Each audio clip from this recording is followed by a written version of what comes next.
real work of keeping President Trump's promise to destroy ISIS might fall increasingly on American soldiers. The Washington Post reports this morning the Pentagon wants to use more U.S. ground troops, attack helicopters, and artillery to take on ISIS's capital of Raqqa. Here with us now, retired four-star General, Fox News military analyst Jack Keane. Good to see you, sir. Good to see you, Lynn. You hear about this, you hear about the Pentagon planners thinking about this, and it sounds an awful lot like mission creep. Well, it's not too different than what we're currently doing in Syria, to be frank about it. We have South forces there who are working with the Syrian Kurds and the Syrian Arabs. What this option is that bring some Apache helicopters in there, also some artillery, increase the number of strike aircraft and loosen up the rules for them, and also increase the number of special operation forces. In this option, there are no U.S. ground forces. Well, we've heard that, and the president President Obama was talking about no boots on the ground. Well, they're wearing boots, and as we've seen, it can have deadly consequences, even when they're a little bit farther back from the front lines or only being used in special operations raids. Yeah, there's no doubt about that. The other thing is that the Turks have a pretty good option, in my judgment. Their option is an Arab ground coalition force, a U.S.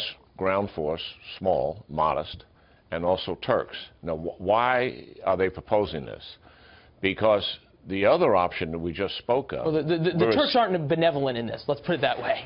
The other option we just spoke of, we're assisting the Syrian Kurds, and the territory we're trying to take over and reclaim is Arab territory. So once we reclaim it, the Arabs who live there are not going to put up with Syrian Kurds controlling their territory. So that is a problem.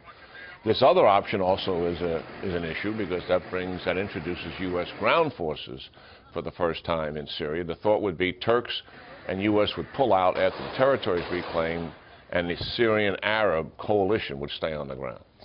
That sounds remarkably like the plan in Iraq and other places as well, that suddenly we're going to give the land back to the locals and everything's going to be roses and daffodils.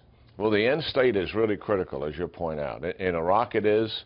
Whether we can achieve political unity after we throw out ISIS remains to be seen. That's up to the history would tell us, though, that every time we've sort of tried to exact regime change somewhere in the Middle East, whether it be in Afghanistan, an absolute mess, blood and fortune there, blood and treasure in Iraq, tried to have political stability there, a complete mess in that hornet's nest still to this day, especially with Iran meddling. You think about what's happening right now in Yemen, what's happening in Libya. We don't have a great track record to think things are going to be better in Syria.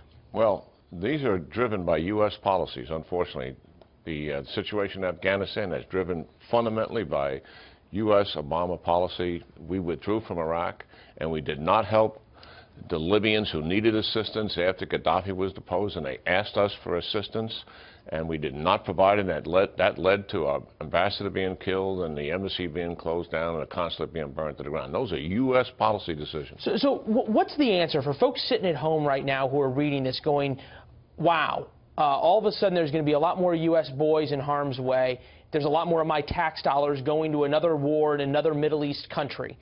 What's the answer to say we're not going to repeat the same mistakes that you just talked about in all those countries? Well, first of all, the president has asked, rightfully so, for a comprehensive plan, Leland, and that's a good thing. We're talking about the ground operation in Syria here, but he wants to know, how am I going to finally destroy and defeat ISIS? So he wants that plan. In other words, how do we take their finances away?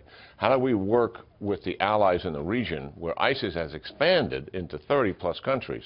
How do we work with them, not with U.S. troops, but with intelligence and other assistance to undermine this ideology once and for all? How do we enlist the moderate Muslims to reject them?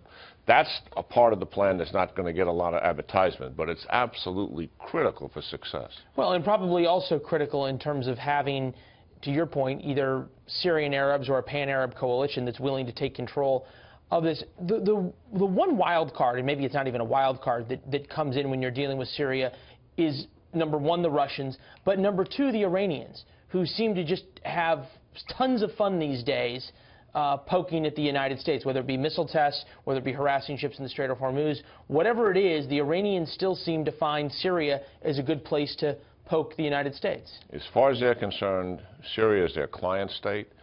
They have committed the Quds Force to that. It's a special operations and equivalent of the CIA. And for the first time ever, they have committed conventional brigades to that fight. And they are in a military alliance in Syria with Russia.